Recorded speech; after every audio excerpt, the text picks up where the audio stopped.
Pega o Guanabara e vem, cuida de mim. 9h42, 18 antes das 10. Estamos em live também no Facebook, no canal do Facebook da Rádio Cultura. A todos que estão conosco em live, aquele abraço, obrigado pela audiência. E eu recebo aqui no estúdio meu amigo, prefeito municipal Marcos Vinícius Pegoraro. Tudo bem, prefeito? Seja bem-vindo à Rádio Cultura, ao Show da Manhã. Bom dia. Bom dia Marcelo, bom dia aos ouvintes da Rádio Cultura. É uma satisfação a gente poder estar conversando com o amigo e retornando aqui aos microfones da emissora. A gente que teve aí a oportunidade de conversar a última vez, acho que no dia que tu retornasse à rádio, então é uma alegria para a gente poder estar conversando contigo. Teu telefone não para, prefeito. Não para, mas é assim, é correria o dia inteiro. E a gente não consegue dar, Marcelo, retorno para todo mundo. Quando a gente está lá, por exemplo, agora eu estava aqui na secretaria conversando com o pessoal e as pessoas ligando, a gente não consegue dar retorno. Aí no caminho para cá a gente vai tentando responder alguns. Enquanto estava aqui aguardando, inclusive estava no telefone, tu abriu o programa, aí desliguei. Mas é isso, eu tento no final do dia sempre dar retorno, não consigo, tenho bastante mensagem no WhatsApp atrasada, mas a gente tenta e eu procuro eu mesmo seguir respondendo. Claro que em alguns momentos eu entrego para alguém ali, para as pessoas não ficar tanto tempo também sem resposta, porque em alguns momentos é uma coisa que tu consegue despachar para outro setor, que é alguma questão de rotina, e aí o pessoal já consegue despachar e ajudar a pessoa. Então a gente vai mesclando aí um pouco a grande maior parte das respostas a gente, mas em alguns momentos também a assessoria pega e vai respondendo para não deixar as pessoas sem retorno. Prefeito, temos muitos assuntos.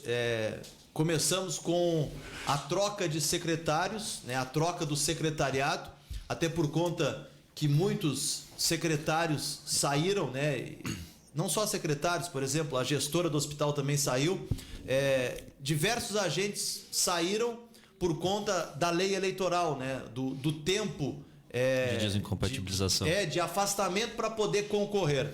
E aí eu tenho já aqui alguns nomes, o senhor já deve confirmar esses nomes, mas por partes. O senhor está assumindo a pasta da Secretaria de Educação? Marcelo, na verdade, o que ocorre? Quando não tem um secretário designado para uma pasta ou quando não se designa alguém para responder pela pasta, quem tem que assinar para que as coisas sigam ocorrendo é o prefeito. A gente está definindo ainda o nome do secretário de Educação ou da secretária de Educação e nesse período, enquanto a gente estiver nesse processo de construção desse nome, eu vou ficar respondendo e vou ficar assinando. O vice-prefeito não pode, porque é pré-candidato. Se ele assumisse o processo, ele ficaria inabilitado pela legislação eleitoral. Então, eu tenho possibilidade de seguir sendo de ser o ordenador, de poder estar respondendo. Então, a gente deslocou o gabinete temporariamente, tem atendido um pouco lá no gabinete. Hoje de manhã iniciei no gabinete, depois vim aqui para a Secretaria de Educação para dar um pouco de suporte, mas o pessoal ali, a equipe, segue trabalhando, cada um nos seus setores ali, fazendo o trabalho de organização, porque na verdade a gente acaba sendo, o secretário, o prefeito acaba sendo uma figura e acaba dando linhas, nortes de algumas ações da forma que deve correr, mas a equipe de trabalho ali da Secretaria de Educação é uma equipe que vem ao longo dos anos, sim, inclusive transcendendo prefeitos, governos, segue trabalhando e executando o papel. A gente tem ali em cada um dos setores servidores efetivos, na Secretaria de Educação, inclusive, a maioria, praticamente 90% dos comissionados, inclusive, que estão ali, são funcionários do quadro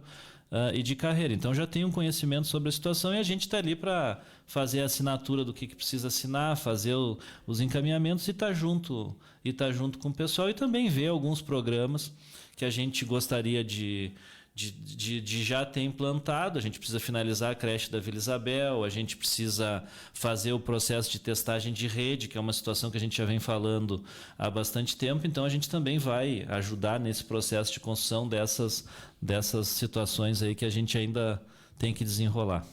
Então é de forma interina? É temporariamente, né, Marcelo? Até a gente definir o nome, sim, a gente fazer essa escolha. Vai ter um novo secretário ou secretária? Vai ter um novo secretário ou secretária de Educação. Enquanto isso, a gente vai ficar ali assinando as demandas que tem da Secretaria.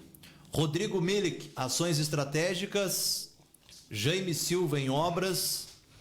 João Nilson Coutinho, infraestrutura rural, Aline Rep na saúde, Aline Rep de forma interina. Na verdade, todos são de forma interina. São todos de forma interina. Quando eu conversei com eles, a gente, olha, vocês estão assumindo a secretaria, nós vamos avaliar vocês, todos são de forma interina. O interino pode se tornar definitivo, depende de uma série de situações, né, Marcelo? A gente tem um processo de construção aí com o grupo que a gente tem, que está trabalhando no governo, e a gente está avaliando, vai avaliar o resultado, o desempenho, e nós vamos monitorar esse processo. A princípio, inicialmente, todos de forma interina, até para dar essa possibilidade de eles saberem também de que estão sendo avaliados e de que daqui a pouco, se a gente entender que precisa se fazer uma substituição, para não ficar qualquer tipo de milindre ou de ranhura. Então, todos assumem interinamente.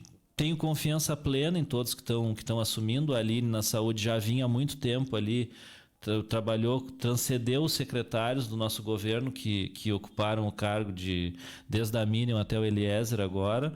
Ela esteve sempre junto ali, conhece todo o processo, é de confiança, tem uma capacidade de trabalho. O Rodrigo está desde o início do governo também na questão do núcleo de projetos, coordenando todo, então está por dentro de todos os projetos da prefeitura, tem experiência, tem conhecimento. O João Nilson retorna ao cargo de secretário, já teve por um bom tempo como secretário. O Jaime também vem nesse processo dentro da administração aí desde o começo do governo, já dentro da Secretaria de Obras. Então a gente está dando sequência aí ao trabalho.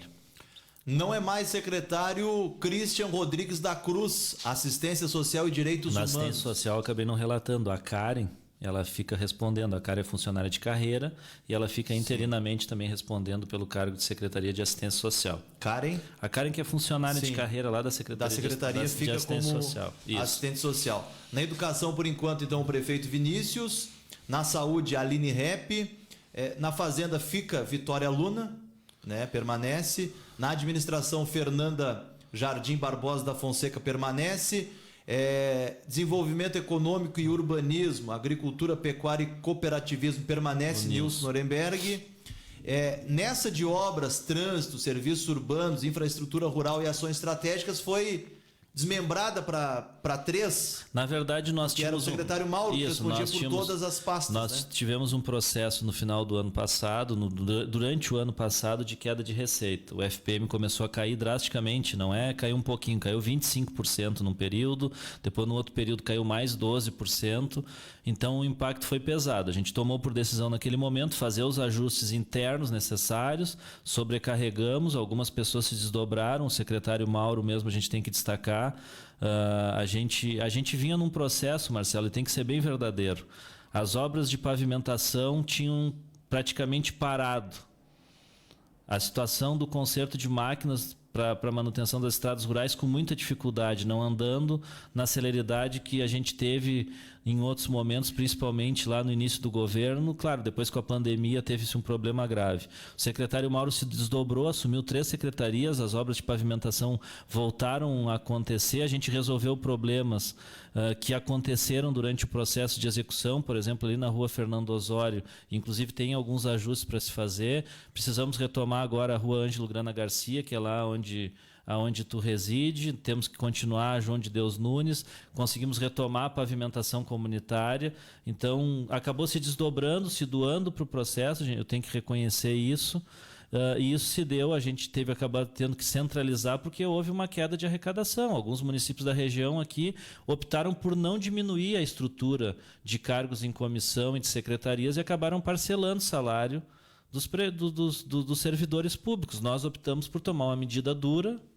Isso interfere na questão política, a gente diminuiu a questão dos cargos em comissão, que é o que o prefeito pode escolher, mas eu acredito que tenha sido a decisão correta, porque a gente conseguiu chegar ao final do ano, conseguiu quitar todas as dívidas da prefeitura, manter o salário em dia do funcionalismo público municipal.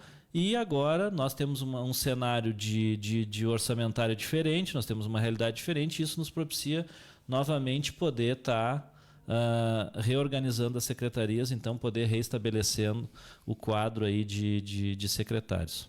Prefeito, na última oportunidade que conversamos aqui pela rádio, o senhor relatou que ainda seguia como uma das dificuldades da administração do governo a questão das estradas, da conservação, da infraestrutura rural.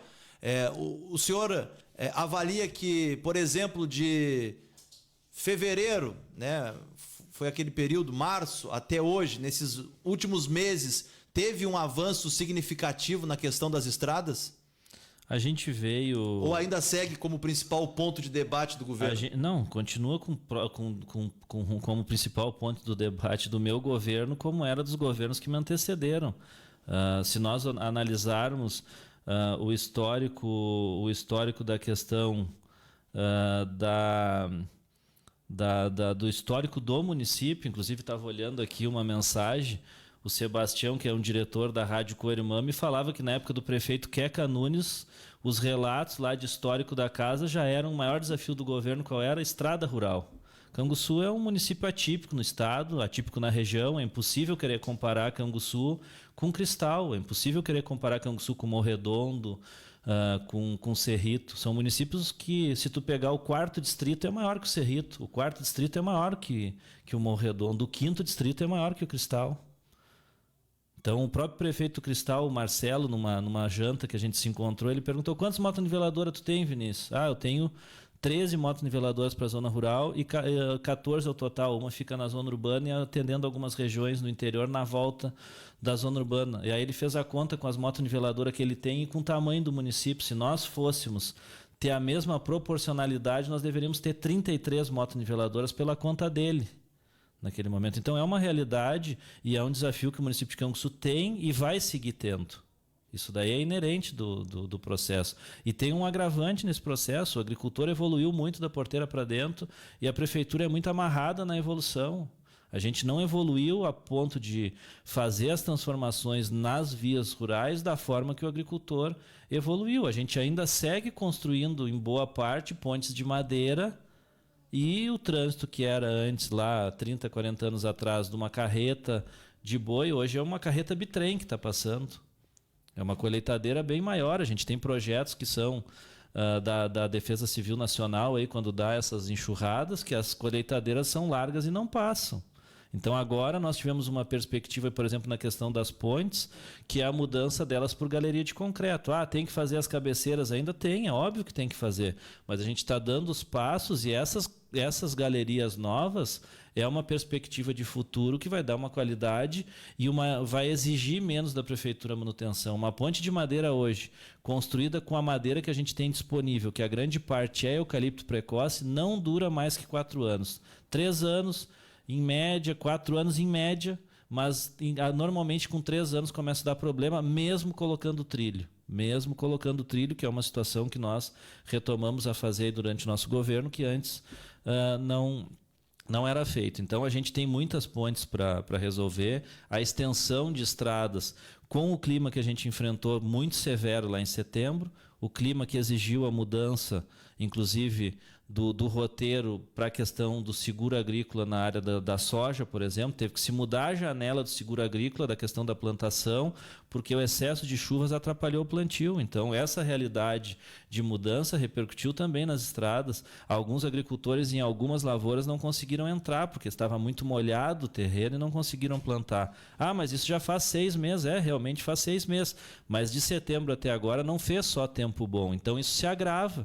E se nós pegar períodos históricos, pega o período do governo do prefeito Gerson, nós vivemos um período de intensas chuvas, muitos problemas nas estradas. Pega o segundo mandato do prefeito Cássio, um período de muita chuva, muitos problemas nas estradas rurais. Se tu pegar do governo Odilon, se tu pegar do governo Domiro, se tu pegar do governo Nelson Grigoletti, assim sucessivamente, regredindo na questão da linha temporal, nós vamos ter os problemas nas estradas rurais. Então é um grande desafio.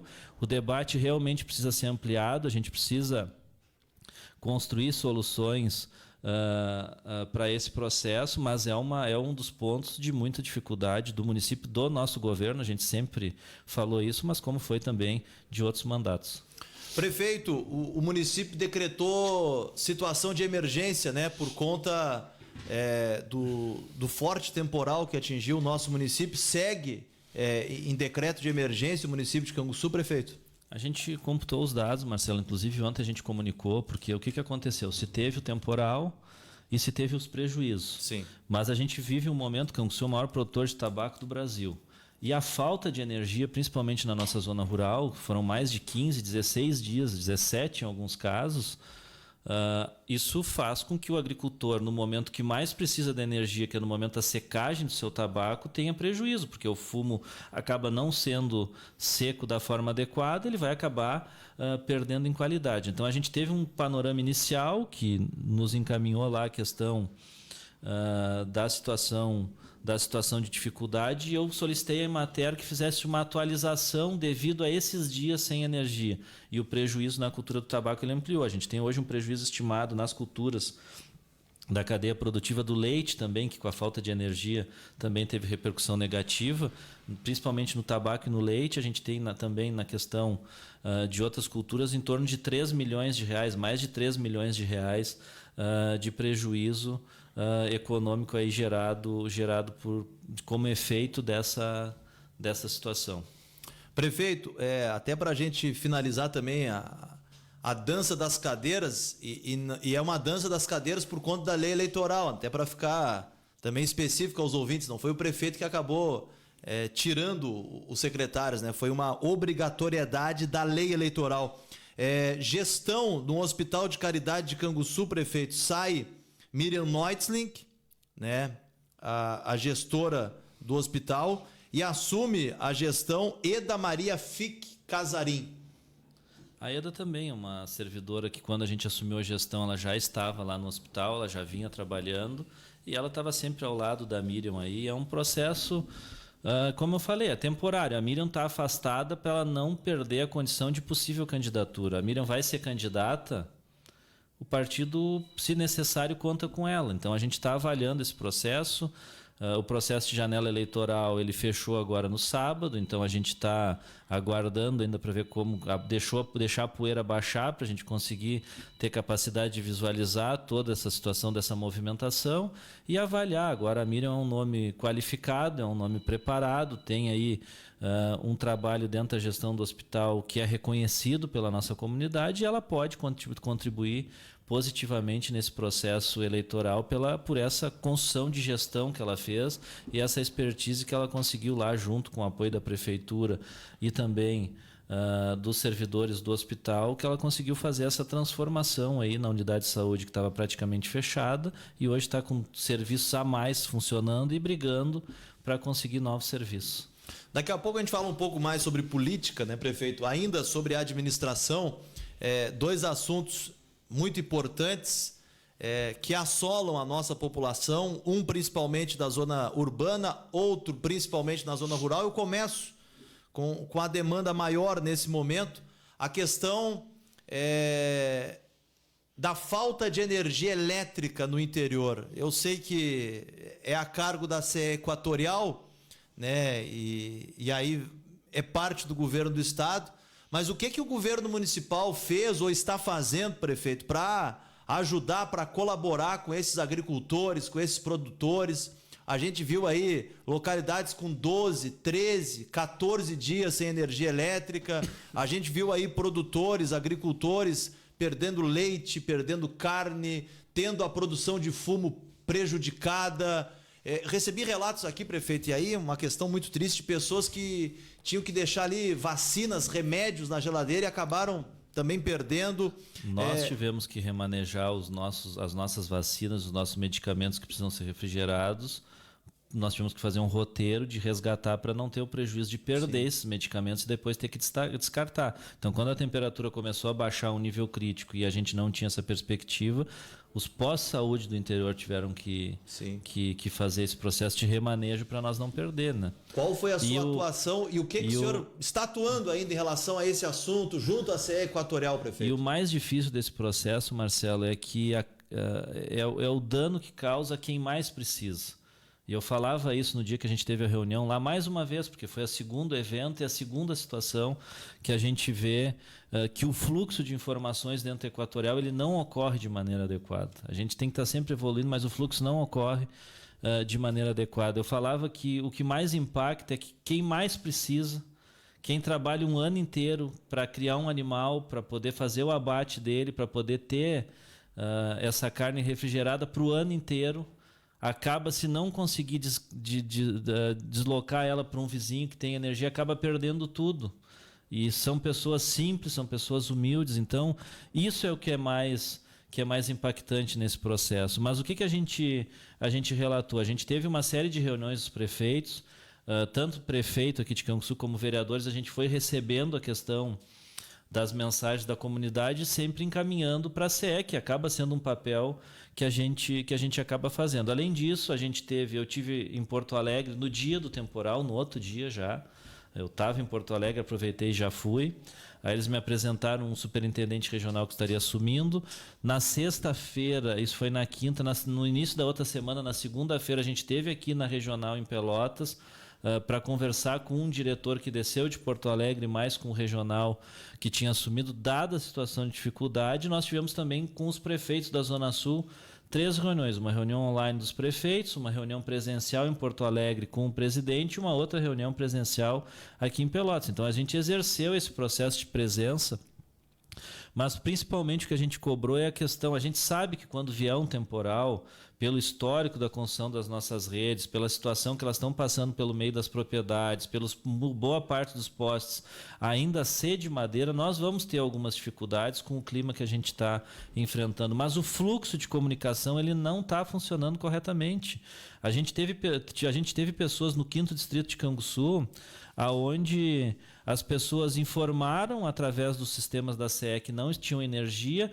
Nós informamos, prefeito, vereadores informaram a mesma situação da pessoa e daqui a pouco a pessoa recebeu uma mensagem de texto no celular dizendo que a luz tinha sido restabelecida e na verdade não tinha. Aí informava de novo a falta de luz, passava 24 horas, a CE mandava uma nova mensagem dizendo que a luz tinha sido restabelecida. Então o fluxo de informações ela não está ocorrendo de uma forma que o serviço possa ser organizado. A gente vê muitos carros andando,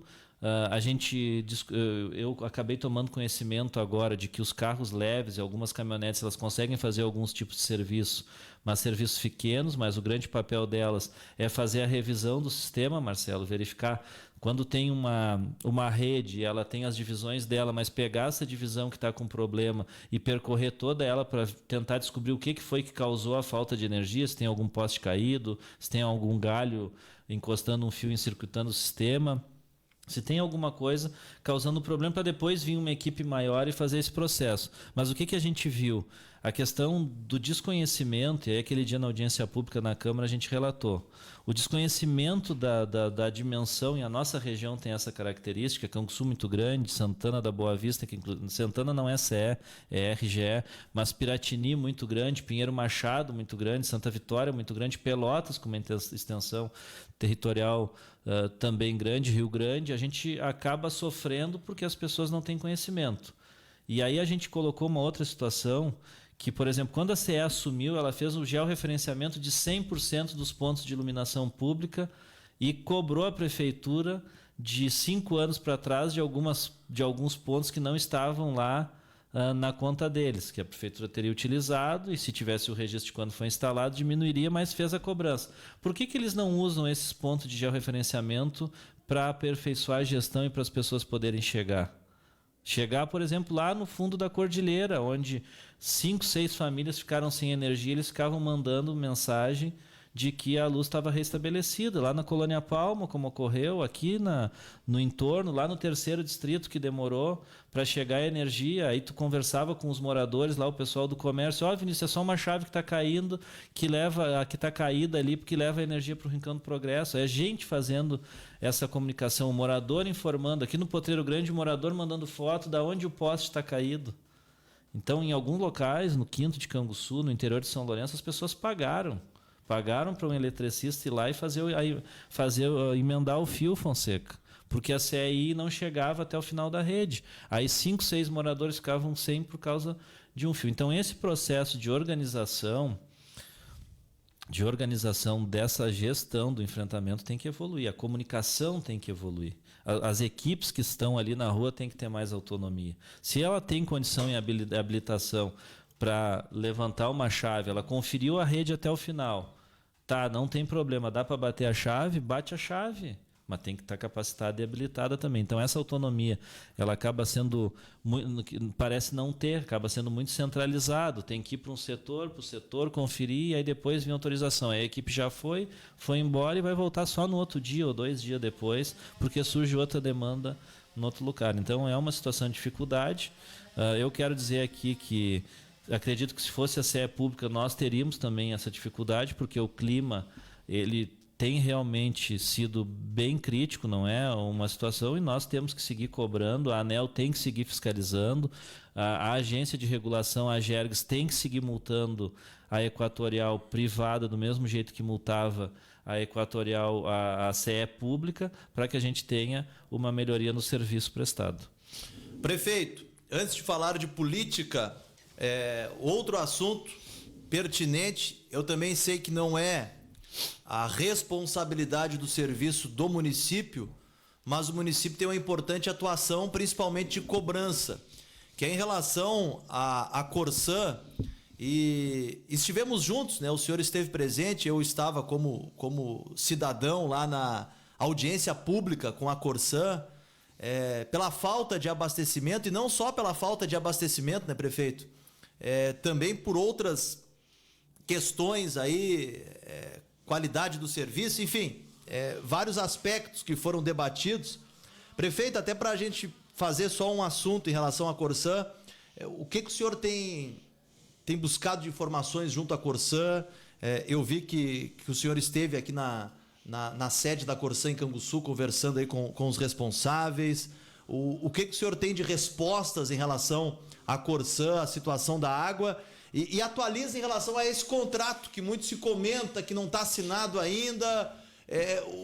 Qual a situação envolvendo o município de Canguçu e a Corsã hoje, prefeito? Na verdade, a diferença do sistema elétrico para o abastecimento de água é de que a autonomia do sistema elétrico ele tem uma gestão mais estadual. Quem tem o poder de fazer o processo é o governo do estado, que tinha na verdade, a concessão de energia elétrica ela é federal.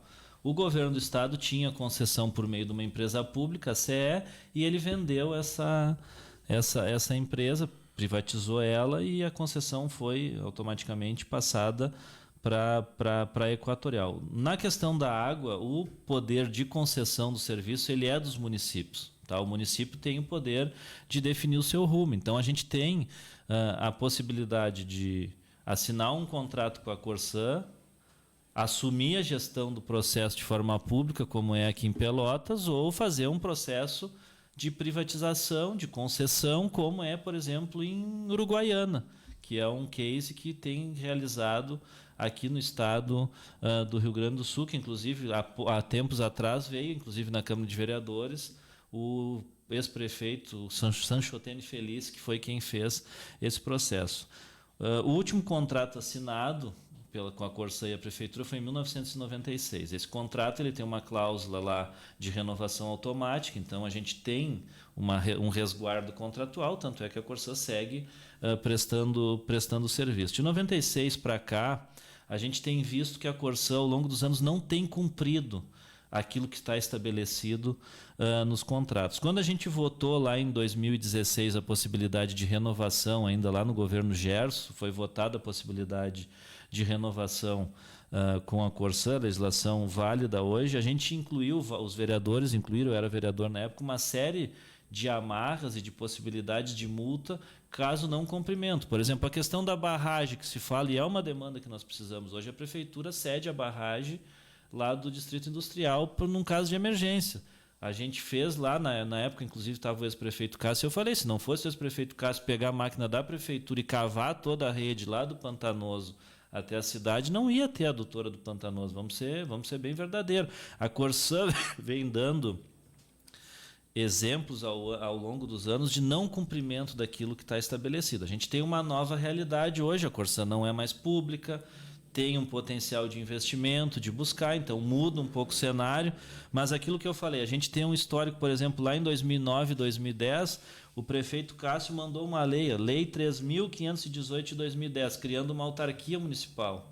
Então lá naquela época se pensava, não, nós vamos tirar a Corsã E o município vai assumir, porque do jeito que está, não dá. Em 2014, teve a questão do início da tramitação da nova lei, teve o encerramento do contrato, que tem renovação automática. Mas a gente tem algumas coisas que, ao longo do tempo, vem se mantendo rotina. Então, por exemplo, se abre a rua pública e a repavimentação, recuperação do calçamento é de baixíssima qualidade. A gente tem a questão da queixa sobre a qualidade da água, tá? Que é a questão de, por exemplo, faz um concerto, a água vai para a tua torneira suja, às vezes a água está com gosto, às vezes a água está com cheiro. A falta de abastecimento constante, principalmente nas áreas mais altas, Vila Nova e Vila Triângulo. A gente tem também o grande número de redes ainda de fibrocimento, que é aquele cano antigo, cano de amianto, que quando dá mudança de temperatura com a pressão ele rompe muito. A gente tem a questão da falta de equipes para atendimento. A gente tem ainda, acho que agora não mais, mas a gente tinha uma equipe de caçamba e retro, um conjunto que eles chamam, que atendia Canguçu e Morredondo de forma conjunta. Então, se o equipamento está lá e arrebenta uma rede aqui, nós ficamos com água correndo quanto tempo? Aí tem a questão das áreas de captação da barragem que já estão saturadas pelo tamanho da zona urbana. E o baixo investimento ao longo dos anos em alternativas para qualificar o sistema. Então, a gente já vinha cobrando, a gente já vinha trabalhando, a audiência pública foi importante. Eu falei aquele dia, por quê? Porque a gente vai, o prefeito vai, os vereadores vão, a gente já foi todos, prefeito, vice-prefeito, secretários e todos os vereadores da casa. Nós fomos lá, antes inclusive da Corsã ser vendida, fizemos uma conversa, se não me engano foi em 2021, e a gente leva o sentimento, só que a comunidade na audiência pública pôde expressar o seu descontentamento com várias situações. Então é importante. A gente seguiu o processo de conversa, de cobrança. Ontem, inclusive, a gente fez um roteiro pela cidade. Por exemplo, da audiência pública e de todas as cobranças para cá, aquele reservatório do Triângulo aí da Manuel Pompilho da Fonseca está em carga, onde a gente foi lá visitar, então já tem água nele. Então já vai dar uma retaguarda maior para o bairro Triângulo. Então é uma questão de avanço. Eles devem estar iniciando agora, nos próximos dias, ele me mostrava ali o plano de ação, a ligação dos ramais da adutora da 20 de setembro. A 20 de setembro está um caos a avenida, principalmente para quem desce, porque aquela adutora antiga com cano fraco passa toda hora arrebentando, a comunidade só toda hora mexendo no calçamento. Aí a gente esteve fazendo uma vistoria, mostramos a 20 de setembro, mostramos ali a General Câmara, que é onde foi feita uma substituição de rede, que tirou o fibrocimento e botou PVC, mas o calçamento ficou, as pedras ficaram mal colocadas, o rejunte dele foi mal feito e está cedendo o calçamento, mostrando o prejuízo que se foi causado. A gente esteve visitando a barragem aqui da Olaria, que já está sendo seca, para que assim que a licença ambiental seja aprovada, eles possam fazer a dragagem. Então já tem programação de fazer a limpeza, o desassoreamento da barragem. Então, o que eu coloquei, inclusive, aquele dia na audiência pública? A Corsã tem que começar a demonstrar que as ações que eles se comprometem, elas vão ter sequência, para que a empresa agora ela possa ter uma questão de credibilidade, que o município possa acreditar, porque ao longo dos anos o que a gente viu? A gente viu que não houve um investimento. Vamos começar a substituir as redes de fibrocimento. Tinha 15 quilômetros de rede de fibrocimento, foi substituído 4,5, falta 10,5 ainda para substituir. A rua Fernando Osório, ali próximo ao América, foi substituído, diminuiu o rompimento de cano lá. A General Câmara foi substituído, diminuiu o rompimento de câmara, de redes ali. Agora, 20 de setembro, se fizerem os ramais na adutora nova, que é uma adutora de ferro, nós vamos ter a redução dos rompimentos. Dá para nós pensar em recuperar 20 de setembro. Eu acho que quem tem que recuperar 20 de setembro é a Corsã. Foi ela que causou o problema, não foi o outro agente. Foi ela que causou, ela tem que ter a responsabilidade. Então, tudo isso a gente está conversando para que o município possa ter ainda, e hoje nós estamos numa condição possível de tomar outras decisões, para que o município possa avaliar qual o caminho que vai seguir. Prefeito. A gente teve alguns avanços, tá, Marcelo? Por exemplo, a Vila da Pedreira. A Vila da Pedreira não chegava água na parte mais alta. Várias reuniões, numa das reuniões lá em Porto Alegre, até o Dalazen, que é o coordenador no estado, ele comentou, não, nós vamos investir lá num buster e vai chegar água. A Vila da Pedreira foi resolvida. Antes da audiência pública, inclusive, a gente citou isso. Então, eles têm... Só que o que a gente precisa? É sequência, é continuidade no processo para que a gente tenha confiança de que as coisas realmente vão acontecer. Prefeito, falando um pouco de política, e aqui nesse microfone o senhor vai falar pela primeira vez sobre o assunto, a saída de Luciano Bertinetti do MDB, né? O ingresso dele em um novo partido, como que o senhor viu todo esse processo de saída do Luciano Bertinetti, que foi um aliado político do prefeito por muitos anos, de uma mesma base política, inclusive. Como que o prefeito está enxergando toda esta situação? Bom, Marcelo, primeiro que a gente já tinha sinais há muito tempo que isso poderia acontecer. Ao meu ver, não é uma decisão de agora, de toda a situação do processo que foi desenhado. Isso já vinha sendo construído há bastante tempo. Tá? Segundo, é uma decisão pessoal. Ele tomou uma decisão pessoal. Não cabe a mim aqui julgar. A gente, quando toma uma decisão, a gente arca com o bônus, tem os bônus da decisão, mas também arca com o ônus da decisão. Então, na verdade, o processo ainda está muito tumultuado. A janela partidária fechou no sábado. A gente está avaliando todas as conjunturas. Daqui a pouco pode ter mudança no cenário. A gente não tem aí, por exemplo, o Partido Progressista tem sinalização de quem é o pré-candidato. O PMDB também tem um pré-candidato hoje definido. Agora o PSDB passa a ter um pré-candidato definido. O PT passa a ter um pré-candidato definido. Mas a gente sabe que nos bastidores tem conversas ainda entre partidos. O PT conversa com alguns, o outro conversa com o outro. Então o processo ainda ele está se desenrolando. A gente vive uma fase de fechamento de janela e agora de intensificação da questão da montagem das conjunturas, de quem vão ser os apoios que vão estar com cada uma das frentes que vão puxar o processo. Então, na verdade, o que a gente tem que fazer? É uma decisão pessoal, cabe a cada um escolher, a gente pode talvez não concordar, mas a gente tem que respeitar, é uma decisão pessoal. Então, o processo ele vai se desenrolar ainda e na hora de falar de política vai ser no período eleitoral. O meu foco momentâneo e até o dia 31 de dezembro é com a questão do governo. Eu tenho que me preocupar com a gestão, Marcelo. Eu tenho ainda 9 meses de governo e vou me dedicar ao máximo até o dia 31 de dezembro de 2024 para manter aquelas conquistas que a gente já teve e principalmente para avançar ainda em alguns pontos que a gente precisa avançar. Como eu falei aqui, nós precisamos terminar a creche da Vila Isabel. Eu tenho que me preocupar com isso, eu tenho que estar à frente desse processo. E os partidos políticos, a direção dos partidos e as outras pessoas que daqui a pouco têm mais disponibilidade de tempo se preocupar com esse processo de construção política. É óbvio que o debate eleitoral ele vai acontecer e vai ocorrer no momento do período eleitoral.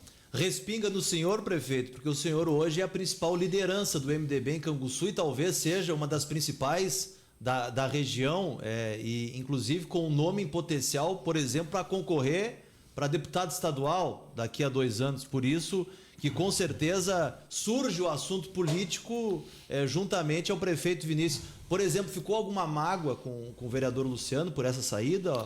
Algo do gênero? Na verdade, Marcelo, Na verdade, o pessoal daqui a pouco vai tentar tensionar, mas como eu falei, foi uma decisão pessoal. Sim. O Luciano, inclusive, teve conversando comigo, com o pai, e afirmou, eu não saio do MDB, eu não vou sair do MDB.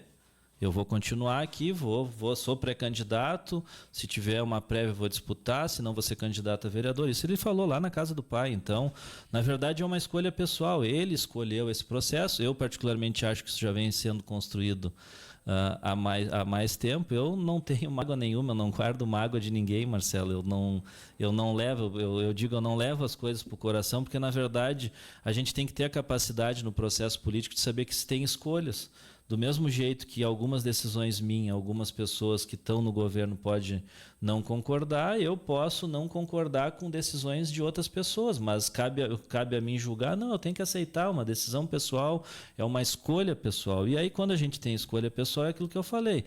Pode ter bônus? Pode, mas também toda decisão tem ônus.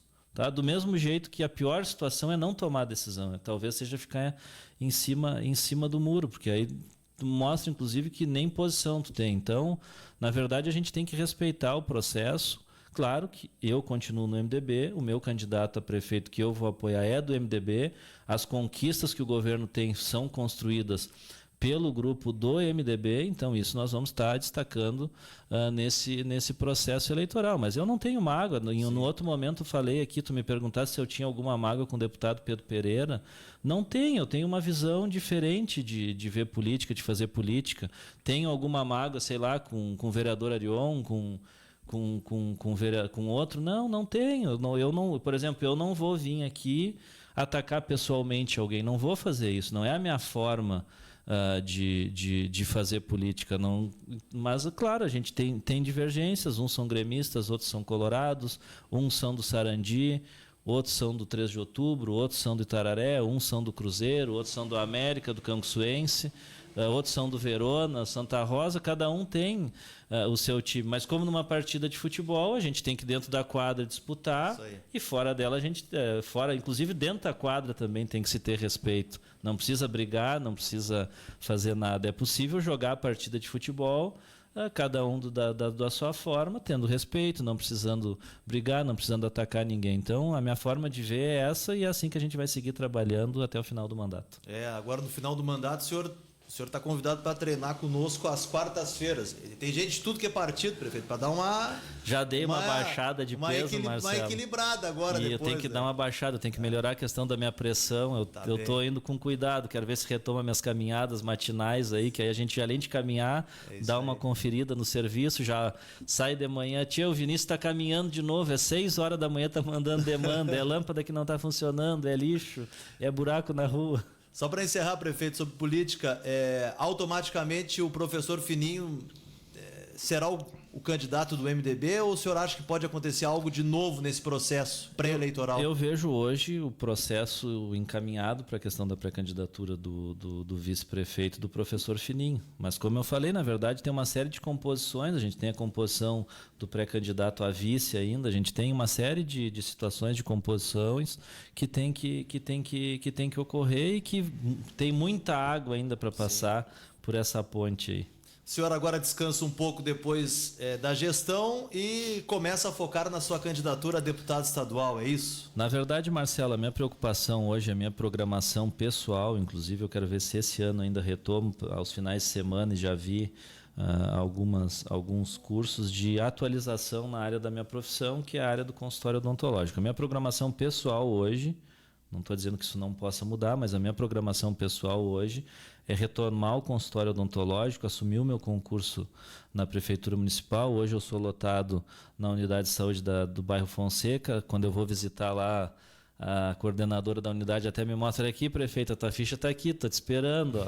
Então, na verdade, a gente tem a profissão e a minha programação pessoal nesse momento, não estou dizendo que não vai mudar. A minha programação hoje é retomar a questão do consultório, até porque a gente estudou para isso, né? Claro, agora faz 7 anos, faz exatamente agora no final do mês de março. Na verdade, no final do mês de março, fez 8 anos que eu estou afastado do consultório odontológico. Eu me afastei no final de março de 2016, mais ou menos nesse prazo de desincompatibilização.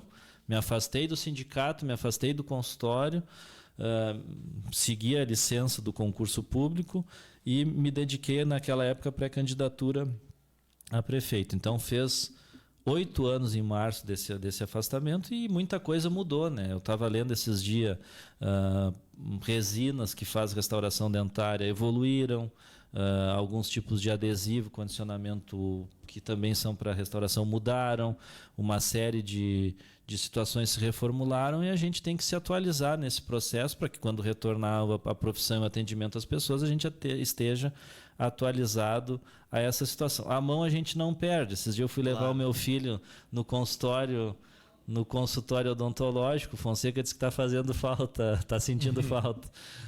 Eu fui levar o meu filho no consultório odontológico, aí ele estava, claro, primeira consulta, né? E aí estava receoso quanto à questão do profissional. Aí a profissional, quem sabe tu atende ele. Aí eu sentei na cadeira e fiz o atendimento, ele se acalmou um pouco, mas mesmo assim, o tratamento odontológico ele já é um pouco, as pessoas já ficam um pouco traumáticas e já vão um pouco de receio. Então, a gente tem que se capacitar, tem que recuperar um pouco, se atualizar sobre as mudanças para estar preparado para poder estar fazendo esse atendimento, retomar o atendimento às pessoas. Estouramos o tempo, mas quando o prefeito vem aqui, a gente tem muitos assuntos. Tem várias perguntas pelo WhatsApp, pessoal ligando. Desculpa, gente, não tem como ler todas, mas eu vou ler uma pergunta. Tá feita lá no Facebook pelo Leandro Rodrigues Flor, prefeito. Eu sou o Leandro, professor de Geografia, e tenho 2 questionamentos. Primeiro, há um novo processo seletivo em andamento e eu não fui chamado no primeiro ainda.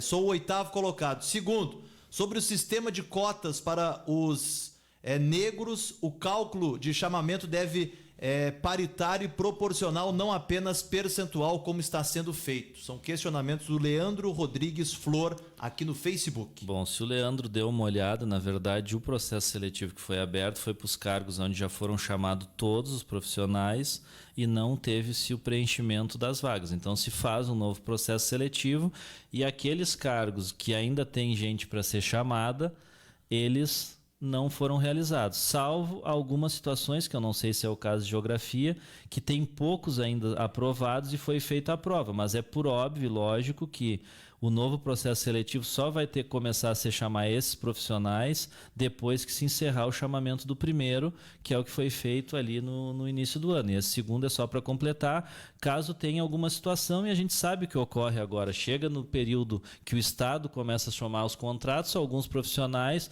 daqui a pouco a escola é mais perto de casa, alguns são de Pelotas, são chamados para trabalhar no Estado em Pelotas, ou são chamados em outros municípios, eles acabam abandonando e vão para o seu município de origem. Então, a gente tem que ter um número de pessoas maior para ter uma reserva. Então, por exemplo, se é o caso de Geografia, de ter pessoas ainda para ser chamada e ter mais e ser feito de novo, é porque tem poucas pessoas ainda aprovadas. Mas primeiro vai se esgotar, se tiver demanda, se esgotar a lista do primeiro processo seletivo, para se chamar depois do segundo. Então, ele segue o processo. É assim com o CIE. Sim. O CIE foi feito, faz todo ano o processo de estagiário, na verdade, que o CIE é o agente de integração. Se faz no início do ano. Esse ano, por exemplo, o que aconteceu? A gente tinha estagiários para chamar. Nós chamamos primeiro da prova antiga, para a partir depois de terminar a lista da prova antiga que ainda estava válida, para começar a chamar os demais. Claro, a partir do momento que vence a validade do processo seletivo, a gente fica com a lista nova. E a questão das cotas está sendo respeitada, que conforme diz a legislação, é 10% dos cargos. Então, a cada 10 pessoas, quando vai chamar o 10º, acaba sendo aquela pessoa do grupo de cotas, conforme o regramento, que é a orientação do jurídico que é praticado nos demais órgãos. É realizado dessa forma.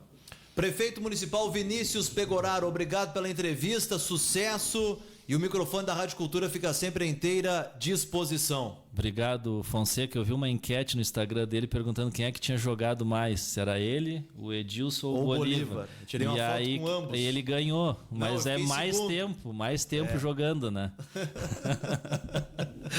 Obrigado, Marcelo, pela oportunidade, pela disponibilidade de sempre aí. Sucesso aí nesse retorno à rádio. A gente já tinha falado lá no início, mas reforçando agora. Sucesso aí. Valeu, prefeito. Um abraço. Vinícius Pegoraro conosco aqui no Show da Manhã, que agora vai para o intervalo comercial.